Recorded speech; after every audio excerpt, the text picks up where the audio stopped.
اچھا ہم لوگ یہ سمجھتے ہیں کہ اللہ تعالیٰ یہ کہتا ہے کہ کام چک کے رکھو، معافی مانگو میں چھوڑاں گا، اور اس امید پہ معافی مانگو گے پھر گناہ کراں گا، اپنی اصلاح نہیں کرے گا. یہ چیز نہیں ہے. ہاں وہ سورہ نحل میں، سورہ النساء میں آیا ہے کہ جو لوگ توبہ کریں اور اپنی اصلاح کر لیں تو اس کے بعد اپنے رب کو غفور الرحیم پائیں گے.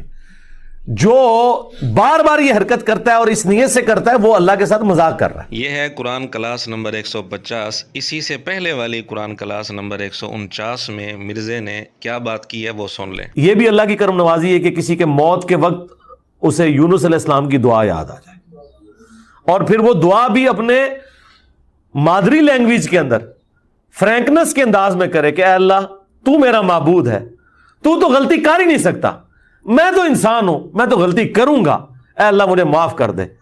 میں تو انسان ہوں، میں تو غلطی کروں گا، اے اللہ مجھے معاف کر دے. میں تو انسان ہوں، میں تو غلطی کروں گا، اے اللہ مجھے معاف کر دے. ناظرین آپ انصاف سے بتائیں، دعا میں یہ کہنا کہ یا اللہ میں تو غلطی کروں گا، کیا یہ اللہ تعالیٰ کے ساتھ مذاق نہیں ہے، جس کو مرزا خود کہہ رہا ہے کہ یہ اللہ کے ساتھ مذاق ہے؟